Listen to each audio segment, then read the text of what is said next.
Inakuaje? Karibu sana kwenye kitengo cha Sema na Celeb Omosh, Yes. Mimi naitwa Mukaru, nganga tupo naye Solo Bless Kenya.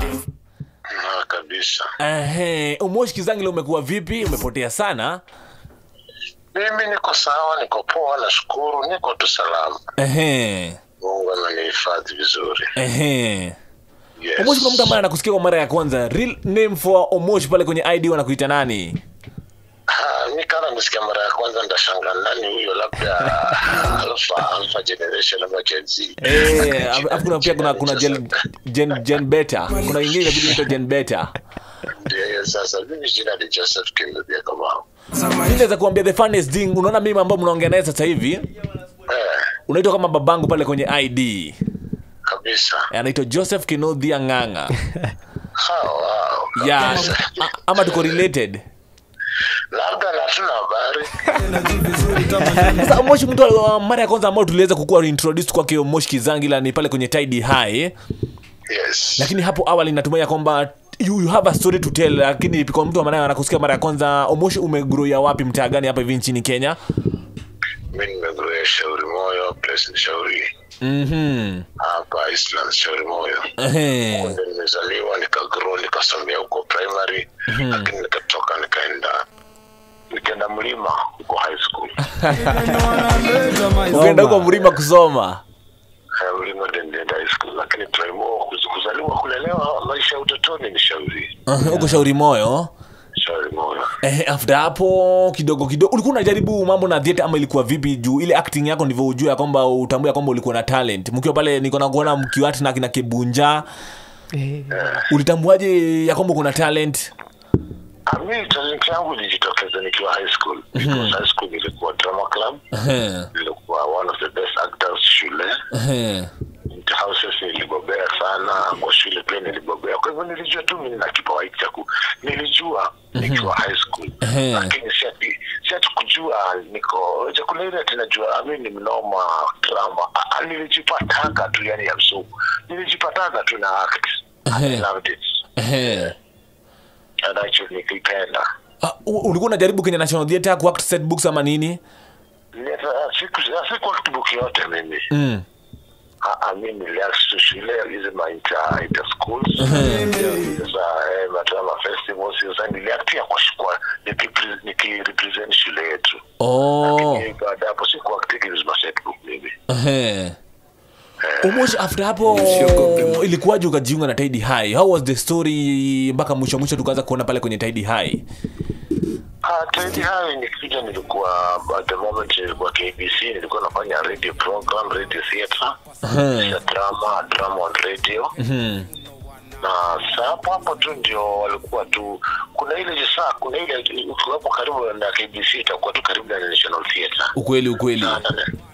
Na National Theatre kulikuwa na auditions tu kama like by then hakukuwa tena nini mingi programs zimetokea. I think I don't know. The program ilikuwa ni such of zilikuwa tu za KBC. Hakukuwa na any other nini ati drama imeepuka na huko nje. So I was told there was this program inaanza radio Tahidi, and they're doing an audition hapo radio KBC National Theatre. Also I was just na ule madam alikuwa anafanya national, alikuwa na moni program, alikuwa nishamfanyia kazi KBC in search of an answer. So in search of an answer nilikuwa namfanyia nilikuwa recite poems.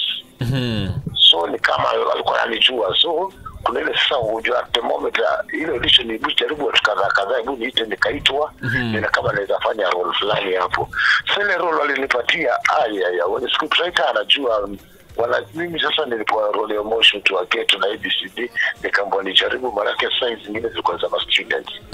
So I think those were the roles zilikuwa kama 3. Hiyo students ndio katafuta wengi, wakaza kuwa wengi, so at the beginning walikuwa tu watu wawili watatu, kuona tu kuiwe kaseta pia nikaeka shule. So tulikuwa tu wawili initially, tulikuwa tu wawili, tulikuwa na wengine, ilikuwa na best yangu lakini alikufa. Huyo mwanzilishi wa Tidy High, na mimi tulikuwa wawili tu. So hata si role sisi hatuko na compare. tulikuwa na competition, so tulienda tuka ile script iko tu, nikapiga lines zangu kaonekana huyu jamaa kwa sababu ile sahihi na mwingine pia hivyo, so hakukuwa na competition kwa nini yetu. Lakini kwa ile auditions ama pale mkichukuliwa ile nilivyoanza kufanya acting ya Tidy High, auditions, lakini sikuwa na competition. Mimi nilikuwa napenda sana delivery yako, ilikuwa tu ile naturally, how force. Unajua kuna ule mtu ukiangalia na act ile, kuna ile watu wengine wana force sana issues pale kwenye acting. Yes. Lakini wewe ulikuwa unaonekana unaifanya professionally kama ulikuwa umefanya hapo before, na umetaja kwamba pia ulikuwa kufanya radio comedy. Yes. Kidogo Abel Motua akatambua talanta yako, na hapo ndipo mkaanza safari ya kufanya Tidy High. Yes. Mlikuwa sana best na Kibunja. Kibunja alienda wapi, ama alikuwa best wako? Mlipatanaje pia na Kibunja? Interaction yenu na Kibunja hata sasa hivi iko vipi? Kibunja alikuja toka vijana kule Tahidi kama just awaka. Lakini tulikuja tukapendana tu, sikuja tukapendana kwa chele moja tu poa. Alikuwa na woga sana mara ya kwanza. Tukule ile sasa unakuja unapatana na Omosh. Kwa ground mnaanza kushoot na yeye. Sasa kuna ile huyu jamaa yuko juu, nikamwambia si wote ni actors, na wote tuko same level, kwa hiyo hakuna udero hapa, tusaidiane. So let's go. Ukweli. Mimi niko sana nataka nikuulize tu interaction yako na tunaenda step by step, one of the actors at a time. Mama Jimmy.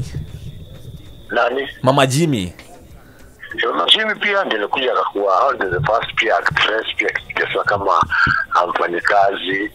Sasa tuseme sasa hawa kina Jimmy walikuja Musa Bakasaidi iko na category kama 2-3. Iko na 2 generations. Kuna generations kama 3. The first generation ilikuwa sasa ni ile ya wala amekufa juzi anaitwa Kirio, alikuwa anasema Kirio, kwa kina Jim Joyce, kwa kina Mule. Initially Jimmy ilikuwa anko ya Mule, si kwa anko ya OJ alikamkureplace Mule. Mule alitoka.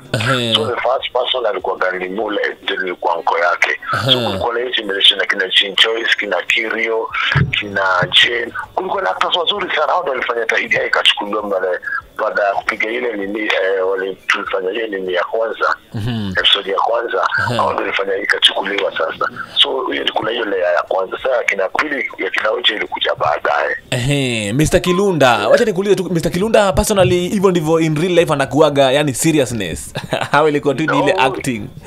The acting. Mimi kimoja nasema most of those characters were talented. And mimi kwa kweli kama Tahidi ilikuwa na watu talented actors. Ukweli. Walikuwa na acting roles kweli, yani mtu tofauti sana na life yake. Yeah. What about OJ? OJ, man, he's just a nice guy. A talented young man. Na pia Tony, pia OJ ndiye alifanya ile hapa bypass kukaitwa ile jina OJ. I don't know, but OJ is up on bypass. OJ, I don't know. Yeah, he was owning a club there. Hiyo club before ilikuwa yake, lakini mambo akaiuza nini ownership ikachange hapo. Okay. Yeah, na pia kuna jamaa alikuwa anaitwa Tony ambao sasa hivi pia nimeona amelea rasta hapo hivyo. Yeah. Interaction yako na kina Tony ilikuwa vipi? Tony kwa kijana mpoa sana. Tulikuwa as a student, we ndi one of the few students ulipata opportunity ya kupiga lines. So just ni hard sana kupata student kupata mimi kupiga lines, na yeye alikuwa very very OJ, Freddy, na kuna wale wale kwa tukana class ya nini huwa anazejea na Omosh. So hata Tony pia alipata chance ya kupiga lines na yeye, and it was very nice. He's just a talented young man also. Sasa pale kwenye Tidy High na mtumia kwamba Omosh uliact for how long? Ulikuwa pale Tidy High for how long? Over 10 years. Over 10 years. Ambao sasa hivi pia Tidy High inaendelea pia. Inaendelea. Lakini you are no more there in the script yao ama kulienda vipi? I'm not there. Most of us are not there to let you out wengine, kwa sababu we also pia lazima tupatiwe. It's just giving out the button to wengine. Tuna wengine wanafanya nini? Kama wanaweza inua. Lakini ndio hilo vile kuko. Kidogo mimi wacha tu niongelee. Sitaongelea kuhusu addiction yako ambao ulikuwa pale kwenye addiction, lakini sasa hivi tunapoongea Omosh Kizangila ni a saved person. Na sasa hivi amemkubali Mwenyezi Mungu. Yes. hapo awali ulikuwa nimekuahidi hapo awali kwamba tutaongelea masuala yako ya addiction ya alcohol. Lakini sasa hivi pia ukaokoka nini can you just explain to us ilikujaje ikafika mpaka pale ukajiambia kwamba sasa mimi Omosh acha tu nimkubali Yesu Mungu na nikaacha mambo ya kufanya madhambi za kunywa pombe? Ni process sana. Nilijaribu kufanya sana alcoholism kwa maisha yangu. Nilikuwa addicted. Nilijaribu sana kufight addiction. And for so many years I was not able to stop. Nikashindwa, naingia nikitoka, lakini sasa kuna siku moja tu nilikuwa tu mtanda kwenda church, and every time naenda church, lakini sikuwa nime accept Christ. So ilikuwa nile, so mimi nilikuja sasa kuamua kabisa. Nilikuja tu ngasema tu yenyewe Biblia yenyewe naisoma, na hapa Yesu anasema tu wewe kitu chochote kinakushinda, kitu chochote kigumu kwangu si kigumu, kwangu ni kirahisi. So nikasema tu Christ kama kwangu yenyewe hii addiction na nimenishinda, nimengangana na mimi kuonekana kufanyika nimaliza, kama ku accept na nikuje unisaidie, itakuwa ni rahisi, utaweza kunitolea mimi, acha nikuje tu nikaku accept, accept Christ. Na kumbe ku accept Christ, I never knew that Christ will work wonders. Na Christ worked wonders. Hiyo tasikuwa nilimwachia sasa hiyo mzigo, na nikasema wacha mimi nisonge, na yeye alinitoa hata taki ya fegi ya dini, kila kitu, na zaidi hiyo akaniokoa, na and I felt so good and relieved. The burden alitoa. Addiction nimefight for so many years. Yeye kwake ali just like a snap of a finger hivi, na kaitoa. Kweli. Omosh Kizangila, wakati ule ukiwa free most of the time nakuona pale, sasa hivi umeadopt sana. Unajua wakati ulikuwa pale Tidy High ilikuwa bado tujaingia digital sana. Mambo ya social media iko vile strong kama sasa hivi. Sasa hivi ninakuona kwamba unaingia live sana. Kile wakati nikiingia Omosh Kizangila kwa pale live kidogo na interact sana na mafans. Mafans hawajakuuliza Omosh Kizangila your next step, ama uliachana na acting ama inakuaje? Nilimwambia hiyo, mimi nimesema I was born an actor, live an actor, die an actor, because that's a talent. Kwangu ni kipawa nilipewa na Mwenyezi Mungu. Lakini kuja kuna ile seasons, unajipata this season you like unataka kwanza kuteka low profile, and then you're thinking of something to come up with something. So as an artist, that is life. Ni watategea wagoje tu, na mimi nimefika on my side nimefika mahali, and I am asking God now my next move very soon. I think nataka kama ni kufanya kitu, I want to do something that will be both entertaining and also educative. Sikuwa tu ni just entertainment kama mle nilikuwa nafanya kitambo, that was just entertainment kabisa. Lakini ningetaka kufanya kitu ambacho mtu atasoma kitu pale, watu atafurahi. Ndio manake mimi mcheshi iko itafurahisha, lakini ningetaka kimaliza akuwa amesoma kitu. That's a kind of kitu nataka kuchukua the line. Hata kama nataka kuchukua, naweza taka to do stories, to patiana hadithi, stories that entertaining, stories za kwa zinabamba mtu, lakini pia zile stories zangu je itakuwa na mafunzo kweli. Hiyo ndio sasa mimi mwenyewe ningelitaka kufanya, kwa sababu nimepitia mbali, nimetupitia mengi mengi juu amenimaliza, lakini vile Mungu aliniokoa, ningetaka labda kuna mwingine kule anafurahi vile na ucheshi wangu, lakini pia je anapitia yale nilikuwa nayapitia, ningelifurahi sana. Ningetaka sana mtu kama huyo asikie stories zangu afurahi, lakini akamusho kile kitu anapigana nayo naweza pia kupigana nayo. Ukweli. Yes. Omosh Kizangila, ujumbe wako mwisho kwa wasikilizaji na mafans wako pale nyumbani ama pale mtaani, ungewaambia nini sasa hivi? Mimi ningetaka tu kuambia tunawapenda sana, na kila mtu akona kile kitu Mungu alimpatia akakitumia na akakifanyisha kazi, na tukimweka tu Mungu mbele kulingana na kazi yako. Kitu unafanya yote, lakini kumweka Mungu pale mbele, atakufungua akili, atakupanulia kale, atakufungulia mipaka. Yani ya God ndiye atakuguide your steps. Bado unasikia hauwezi, unaweza. Chochote unapigana nacho, mwachie Mungu akupiganie na atakupigania. Life uje kusema tu pia tumeokoka, sasa tukuokoka mkubwa weka. Kuokoka kuna siku kuweka. Tuta other side ni kuzuri sana. At least side, Musa magari side, at least hata shida ikikuja kuna mtu mezalilia. The other side ya dunia, shida ikikuja hauna kulilia. Jule liko ile side anataka tu kukuangamiza. Let's take God atuweke Mungu kwa mambo yetu mbele, na tukiweka Mungu kwa mambo yetu, na yeye atakutukumbuka kwa mambo yetu. Life will become easier, we'll find things becoming easy if at all we accept God to take control and God to take charge of our lives and our destinies. Ile ingine yote itakuja na ita come into places. And you guys, let's love one another. You do tunazoambia, let's keep in gap of one another. Tuombeane msimu kama anytime the gap tunaanza hii mwaka. It's good to get into the gap of others, your friends. Kaa chini, usikuwe tu selfish in your prayers. Saa yote tu ni wewe tu unajiombea, saa yote mahitaji yako. Hebu stand in the gap of your neighbor, your friends. Mtu mwingine yote jirani unamuona na kule hivyo ana shida. Kaa tunamfikiria kidogo tu, hata mpatie dakika moja tu, ambaye tu Mungu wangu, kumbuka Joe mtu fulani hapo ABCD naona tupitia magumu, Mungu tu kamuonekanie. Na Mungu akimuonekania yule, hata wewe utakuonekania hapo. Yes. Asante sana, big up sana Omosh Kizangila. Thank you. Umekotoa sana na producer wangu anaitwa Solo Blaze Kenya, utamsalimia? Salimie. Mzee baba. Fiti sana inakuaje? Niko poa sana producer. Asa unajua ni aje? Kuna siku ulikuja kuperform Lenana Primary School Narok County. Okay, yes. I think unakumbuka mlikuja na ule msa alikuwa anaitwa Kokoto. Kokoto alichotina ni moja kwa itwa Shanti Maina. Exactly, mlikuja mkapiga show. I was there bana, nilikuwa I think class 4 ama 6 hapo. So leo ndo nimeambia mse wangu si tumtafute Kizangila bana. Sasa unaona we ni legendary man. Nashukuru sana. Lakini unakumbuka?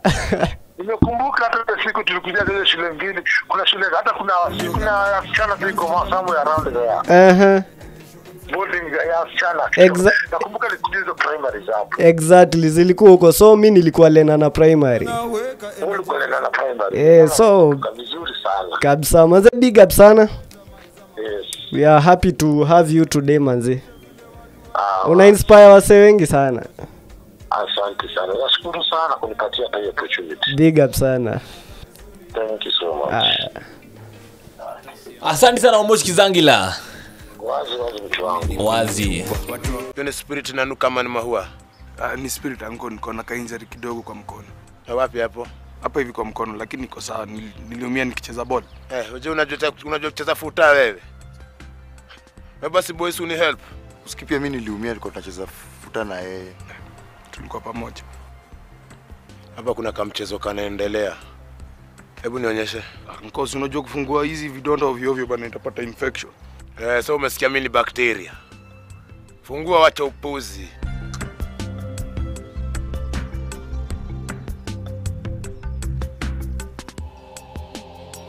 Sasa hiyo ndio nini? Hiyo ni tattoo. Tattoo ni kusema nini? Mbona ugonjwa za kujiletea?